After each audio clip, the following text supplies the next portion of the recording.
జగదానందంలోనే నారదుడు ఆనందాన్ని పొందుతాడని, ఎవరైతే ఇది తెలుసుకుని తమని వేడుకుంటారో కేవలం వారికి మాత్రమే మీ కటాక్ష ప్రాప్తి కలుగుతుంది కదా. ఇక్కడికి వచ్చి నా సమాధిని భంగం చేయటానికి గల కారణం మీ దర్శనమే. ముమ్మాటికి మీ దర్శనమే నా ధ్యేయం. నారదా, అకారణంగా నువ్వేదీ చెయ్యవు. నేడు కూడా నీ రాకలో ఏదో కారణం ఉండే ఉంటుంది. ఇప్పుడేం విన్నవించుకోను దేవదేవా. సతీమాత లేకపోతే కైలాసంలోని వాతావరణంలో శూన్యత చోటు చేసుకుంది. ఎప్పుడూ మీరు సమాధిలోనే ఉంటారు. కానీ మీ శివగణం నంది భృంగి ఏమవుతారు, ఏం చేస్తారు? ఏ వీళ్ళకేమిటి కష్టం? శూన్యత అన్నింటినీ మించిన కష్టం దేవా. వీళ్ళందరూ మీరు సమాధి నుంచి ఎప్పుడు మేల్కొంటారా అని ఎదురు చూస్తూ ఉంటారు. ఎప్పుడు మేల్కొంటారా అని, ఎప్పుడు మీ దర్శనం అవుతుందా అని. మీ వాణిని విన్న తర్వాత వారికి మనశ్శాంతి లభిస్తుంది. అంటే వీళ్ళ కష్టాల్ని కడతేర్చాలనే ఉద్దేశంతో ఇక్కడికి వచ్చావా? మీ కష్టాలను కూడా కడతీర్చాలనే నా ఉద్దేశం మహేశ్వర. నేనే ఏమిటి, సకల దేవతలకి శివగణానికి అందరి ఉద్దేశం ఇదే. దీంతో నీకు దేవగణానికి కానీ లాభం ఏమిటి? మహేశ్వర, లాభం లేకుండా ఎవరూ కోరిక వ్యక్తపరచరు. నువ్వింతకీ ఎవరి లాభం గురించి మాట్లాడుతున్నావు నారదా? లోక కళ్యాణం కోసం, జీవుల క్షేమం కోసం, జగత్ ప్రయోజనమే నా ఉద్దేశ్యం. దేవా, నీ కృపతోటే తామస గుణాన్ని వీడి సాత్విక గుణాన్ని అలవరుచుకుంటే అంతకన్నా కావలసిందే ఉంది. మీకు ఏ విషయం తెలియదని అసురరాజు తారకాసురుడు దేవతలను స్వర్గం నుండి తరిమి అత్యంత దయనీయంగా వారి శోచనీయ పరిస్థితికి కారణమయ్యాడు. మహేశ్వర, దేవతల కోసం ఒక ఉపాయాన్ని ఆలోచించాలి. ఉపాయమా? అది సృష్టికర్త అయిన బ్రహ్మదేవుడే ఆలోచించగలడు. ఆయన ఇచ్చిన వరంతోటే అహంకారంతో విర్రవీగుతూ తారకాసురుడు అవినీతికి అన్యాయాలకు పాల్పడుతున్నాడు.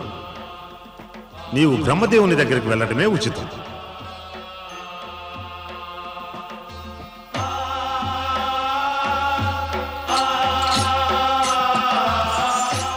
దేవర్షి,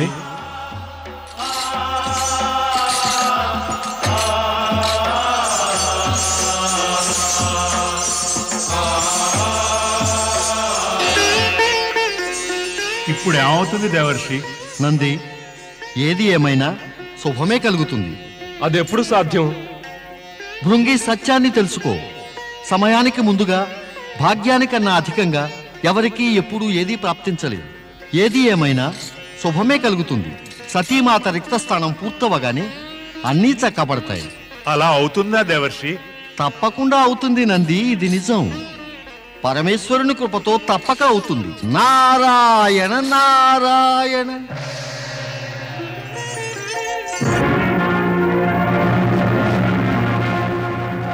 తారకాసురుడు మనల్ని వదిలేసిన అతని అసుర సైనికులు మనల్ని వదలటం లేదు. ఎన్ని కష్టాలు వచ్చి పడ్డాయి.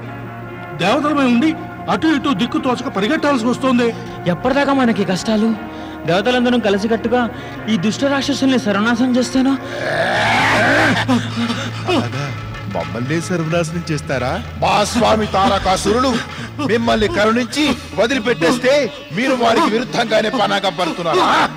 అయితే మిమ్మల్ని మేము దండించకుండా వదిలిపెట్టాం. ఏమిటి దేవతలారా, అలా కంగారుగా ఉన్నారే? అసురులు మిమ్మల్ని తరుముతున్నట్టుగా. ఒరేయ్, ఈ నడుకుపుబడివడురా? అతను దేవతల ఋషిరా, నారదుడు. అవును దేవర్షి, అసురులే. మమ్మల్ని రక్షించండి మునీంద్ర, దయచేసి రక్షించండి మునీంద్ర. మిమ్మల్ని రక్షించడానికి పోతే నన్నెవరు రక్షిస్తారు? దేవతలారా, దయచేసి మిమ్మల్ని మీరు రక్షించుకోవడం మంచిది. నారాయణ నారాయణ. దేవేంద్ర, ఎక్కడున్నారు మీరు? దేవేంద్ర,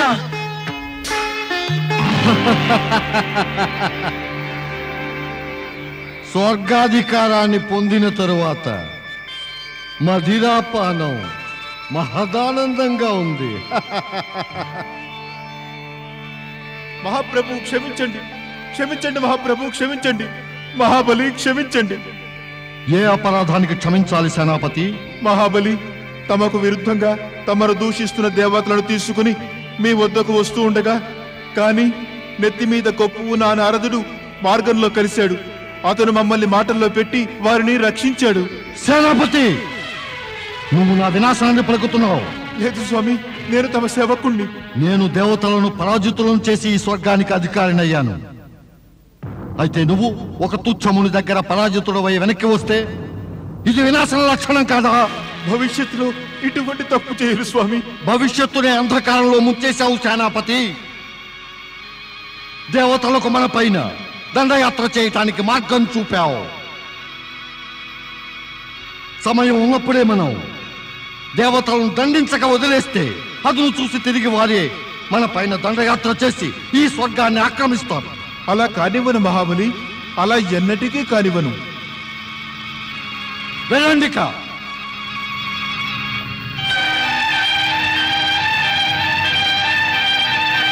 మహాబలి తారకాసురుడు ఎప్పటికీ అలా జరగనివ్వడు.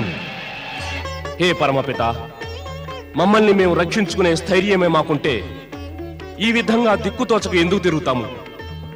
మీరే ఏదో ఉపాయం చూపాలి.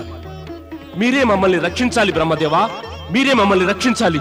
నారాయణ నారాయణ.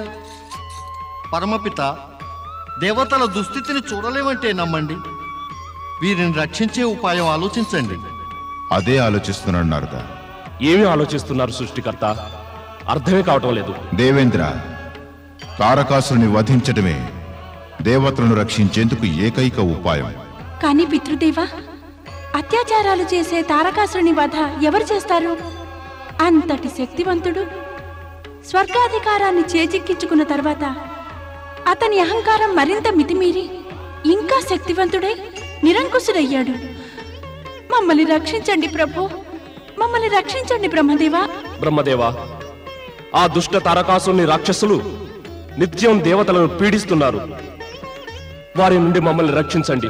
ఏదో ఉపాయం చూపండి బ్రహ్మదేవా, ఉపాయం చూపండి. ఏం ఉపాయం చూపించాలి? ఎవరి కోసం చూపించాలి? దుష్కర్మలు చేసేది నువ్వు, ఉపాయం ఆలోచించేది నేనా? ఉపాయం చెప్పినా ఉరిగేదేది. నువ్వు మళ్ళీ దుష్కర్మలు చేస్తావు. మళ్ళీ నీకు ఇదే దుస్థితి పడుతుంది. దుష్కర్మలా? ఎలాంటి దుష్కర్మలు సృష్టికర్త? నేనే దుష్కర్మలు చేశాను. దేవేంద్ర, తర్కంలో నిజం మరుగున పడిపోతుంది. అది కళ్ళకు కనిపించదు. ఇది సత్యం కాదంటావా? నీవు సముద్ర మథన నుంచి ప్రాప్తించిన అనేక రత్నాలు, ఉపకరణాలు, అంతేకాక సిద్ధి కూడా పొంది భోగ విలాసాల్లో మునిగిపోలేదు. ఇది సత్యం కాదంటావా? సుఖ సంతోషాలు ప్రాప్తించగానే నీవు నీ కర్తవ్యాన్ని కూడా విస్మరించి ఇష్టం వచ్చినట్టు ప్రవర్తించలేదు. ఇది సత్యం కాదంటావా? నీవు పరస్త్రీ, పరుల ధనం, పరుల సంపద పైన అత్యాశతో కన్ను వేయలేదు. ఎందుకే నీకు ఇంద్రాసనం ప్రాప్తించిందా? నీవు సర్వాధికారి వైపోయి స్వర్గ సౌఖ్యాన్నే పొందాలనా? ఇతరులను కష్టపెట్టి ఏడిపించి నీ స్వర్గాన్ని సుఖమయం చేసుకోవాలనా? నువ్వు ఇలా చేస్తూ ఉంటే సచి, నువ్వు చూస్తూ ఊరుకున్నావా? నీ భోగలాలసుడైన పతిని ఎప్పటికప్పుడు వ్యతిరేకించి ఉంటే నీకు ఈ కష్టాలు ఎదురయ్యేవి కావు. మీ దేవతలు ఇలా దిక్కుతోచక పరిగెట్టేవారు కాదు. నారాయణ నారాయణ. దేవేంద్ర, పితృదేవుల తాత్పర్యం ఏమిటంటే బెల్లం తింటే ఉప్పు రుచి వస్తుందా ఎక్కడైనా? అలాగే చెరువులోని చేప తిండికి పోయి కొండిని పట్టుకుంటుంది. కానీ నీళ్లలో ఆ కొండికి ఎరగా తిండి మాత్రమే తగులుకుని లేదు. అనావశ్యక భోగాలతో రోగం, అతి క్రీడల వల్ల పీడ, ఒకరిని మోసం చేసి పొందే ఆ సుఖాల వెనుక దుఃఖము ఎప్పుడూ దాగి ఉంటుంది. హే పరమపిత, మీ అభిప్రాయాన్నే స్పష్టంగా విశదపరిచాను. అనుచితంగా లేదు కదా? నారద, విషయం నీవు అనుచితంగా మాట్లాడావని కాదు, ఇంతకీ దేవేంద్రునికి అర్థమైందా అని. అది సరే పరమపిత. సంపూర్ణ జగత్తులో ఒక్కో దానికి ఒక్కొక్క అర్థం ఉంది. అర్థం చేసుకుంటే జీవితమే ఉజ్వలం. అలా కాకపోతే నారాయణ నారాయణ. నారద, నేటి పరిస్థితి ఇంత గంభీరంగా ఉంటే నీకు వినోదంగా ఉందా? క్షమించండి మాతేశ్వరి, నాకు వినోదంగా లేదు, సత్యం వివరిస్తున్నా. ఎలాంటి సత్యం అంటే స్వర్గలోకం నుంచి నరకం దాకా విస్తరించి ఉంది. నేను చెప్పేది మీరు నమ్మలేకపోతే నరకలోకం పైన దృష్టి సారించి చూడండి. స్వార్థానికి, లోభానికి, భోగాలకు లొంగి మంచిపై శత్రుత్వంతో అంధకారంలో కొట్టుకుపోయారు.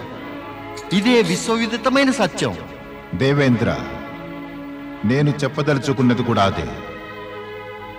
నీవు స్వర్గాధిపతివై దేవతలకు రాజువై కూడా నీ భోగభాగ్యాల కారణంతో సర్వస్వం పోగొట్టుకున్నావు. కానీ తమో గుణం గల తారకాసురుడు తన జపతపాల బలంతో తనకు కావలసిన వరాన్ని పొంది తన అసుర జాతిని ఉద్ధరించడానికి మార్గం సుగమం చేసుకున్నాడు. నీవు దివ్య శక్తులను పొంది కూడా పరాజయం పొందావు. అసుర శక్తుల స్వామి ఘోర తపస్సు చేసి విజయం సాధించాడు. క్షమించండి పరమపిత, నన్ను క్షమించండి. నా భోగ విలాసాల కారణంగా చేసిన తప్పిదానికి నన్ను క్షమించండి సృష్టికర్త. మీకు ఈ దేవేంద్రుడు వాగ్దానం చేస్తున్నాడు, ఇక భవిష్యత్తులో ఇటువంటి దుష్కార్యాలు పునరావృతం కానే కావు. అవును పితృదేవా, నేను కూడా ఇక ముందు జాగ్రత్తగా ఉంటాను. ఇకనైనా కరుణించి ఆ తారకాసురునికి ఇచ్చిన వరాన్ని నిర్వీర్యం చేయండి. అసంభవం. ఇది ప్రకృతి నియమాలకు విరుద్ధం. వరం అంటే బాలల క్రీడ అనుకుంటున్నారా? ఇచ్ఛానుసారం ఇచ్చేసి తిరిగి పుచ్చుకోవడానికి. వాస్తవానికి వరాన్ని ఎవరు ఎవ్వరు వరాన్ని సాధించి పొందుతారు. తపోబలంతో తమ జాతకంలో పుణ్యఫలాన్ని సాధించిన వారందరికీ వారి పుణ్యఫల శేషం ఉన్నంతకాలం వరాల శక్తి కూడా వారితోటే ఉంటుంది. పుణ్యం క్షీణించి అంతం కాగానే వరాలకు కూడా ప్రభావం తగ్గుతూ ఉంటుంది. తారకాసురుని పుణ్యఫల శేషం మిగిలి ఉన్నంతకాలం అతన్ని ఎవరు ఏమీ చేయడం సాధ్యం కాదు.